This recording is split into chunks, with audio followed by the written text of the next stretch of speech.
Halo teman-teman, kita kembali dalam kuliah filsafat dan sastra untuk pemula. Teman-teman, pernahkah teman-teman membaca sebuah puisi, lalu merasa bingung tentang apa maksud dari kata-kata di dalam puisi itu? Atau misalnya kalau bukan puisi ya novel ya.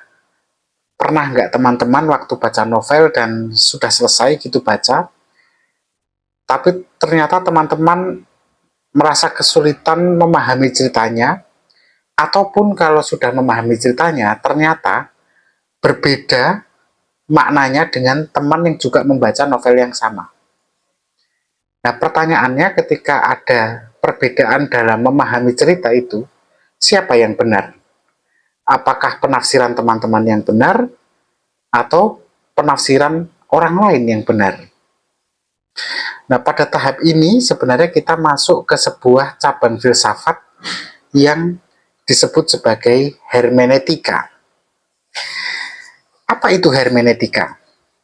Jadi, teman-teman, hermeneutika secara sederhana artinya adalah seni atau teori untuk menafsirkan sebuah teks.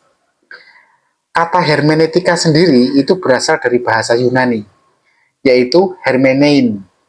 Hermenein itu artinya menafsirkan atau menjelaskan. Nah, awalnya hermeneutika ini digunakan untuk menafsirkan kitab suci. Awalnya. Tapi lama-kelamaan, hermeneutika berkembang, teman-teman. Menjadi cara berpikir tentang bagaimana kita memahami teks. Teksnya nggak harus kitab suci. Teks apapun, termasuk karya sastra. Nah, salah satu tokoh yang cukup terkenal dalam bidang hermeneutika modern adalah Hans Georg Gadamer. Beberapa bulan yang lalu kita juga sudah bahas tentang Hans Georg Gadamer dan hermeneutika ya. Teman-teman bisa cari di video-video saya sebelumnya. Jadi begini teman-teman, menurut Gadamer, membaca teks itu adalah atau bagaikan sebuah dialog. Artinya, ketika kita membaca sebuah teks, kita tuh tidak hanya menerima pesan satu arah dari penulis, tapi juga kita membawa pengalaman, pengetahuan, dan prasangka kita sendiri ketika kita mencoba memahami teks yang disampaikan penulis. Hasilnya apa? Ya, hasilnya akhirnya makna dari teks itu akan selalu terbuka dan tidak pernah tunggal. Mari kita ambil contohnya. Saat misalnya kita sedang membaca puisinya Chairil Anwar yang judulnya Karawang Bekasi. Sebagian orang mungkin ketika membaca teks itu, teks Karawang Bekasi, akan melihatnya sebagai puisi kepahlawanan. Tapi yang lain bisa melihatnya itu justru sebagai ratapan kesedihan. Atau yang lain lagi melihatnya sebagai protes atas perang. Protes pada perang yang terjadi di Indonesia, perang revolusi. Lalu penafsiran mana yang benar? Ya semuanya bisa benar. Karena tafsir itu lahir dari pertemuan antara teks dan pembaca, di mana pembaca sendiri sudah punya latar belakang pengalaman dan pengetahuannya. Nah, hermeneutika kemudian mengajarkan kepada kita bahwa makna itu tidak hanya ada di dalam kepala penulis atau pembuat teks, tapi juga diciptakan kembali setelah teks itu dibaca. Inilah yang kemudian dikenal dengan istilah fusion of horizon, atau pertemuan cakrawala antara dunianya penulis dan dunianya pembaca. Inilah fusion of horizons. Nah, lalu apa manfaatnya mempelajari hermeneutika untuk kita yang membaca sastra? Pertama, hermeneutika itu akan membantu kita untuk menyadari bahwa tidak ada tafsir yang final. Membaca itu kan proses yang hidup ya. yang dinamis. Hari ini kita menafsirkan dengan satu cara, tapi besok kita bisa menemukan makna yang lain lagi, yang baru lagi, karena pengalaman kita membaca sudah berbeda, dan pengalaman yang kita bawa juga berbeda dari kehidupan kita di luar teks itu. Lalu manfaat kedua ketika kita menggunakan hermeneutika dalam membaca sastra adalah kita menjadi lebih rendah hati ketika membaca teks, karena kemudian teks itu seperti kawan diskusi gitu. Kalau teman kita suatu waktu punya tafsir yang berbeda dengan kita, dia berarti punya diskusi yang berbeda dengan teks itu. Dan artinya tidak ada yang salah, tidak ada yang benar, dan itulah kerendahan hati. Bisa jadi teman kita justru membawa makna baru yang jauh lebih menarik daripada makna yang kita dapatkan dari sebuah teks. Dan ketika kita rendah hati, kita menerima semua makna yang ada, pengetahuan kita, pemahaman kita semakin kaya. Lalu manfaat lainnya lagi apa ketika kita menggunakan hermeneutika? Ya, hermeneutika itu membuat kita jauh lebih peka kepada konteks. Maksudnya, kita kemudian harus juga mempertimbangkan konteks selain teks itu sendiri.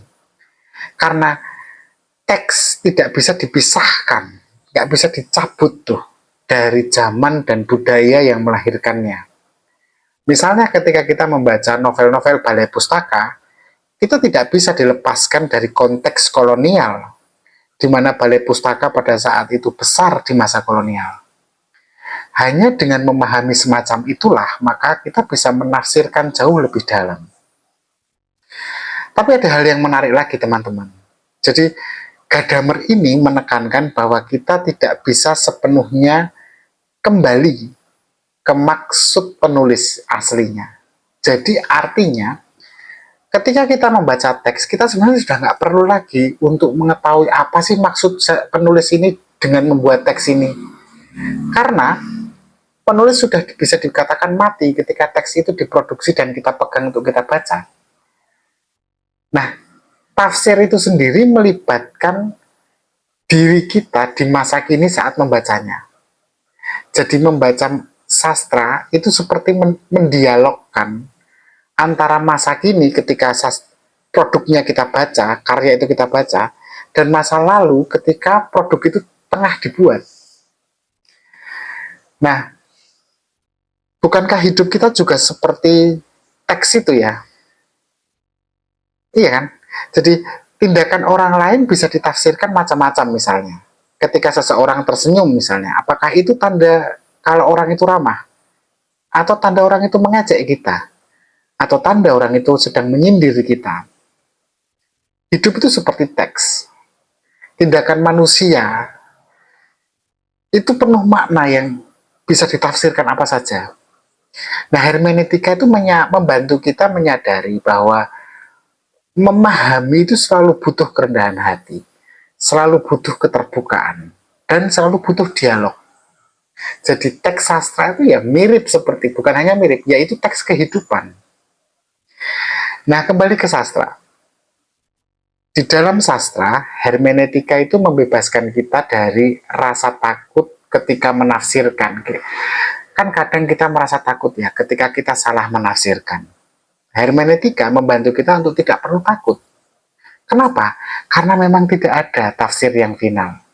Setiap pembaca dalam konteks hidupnya yang dia bawa untuk membaca, itu adalah bagian dari proses penciptaan makna yang tidak pernah ada kata salah.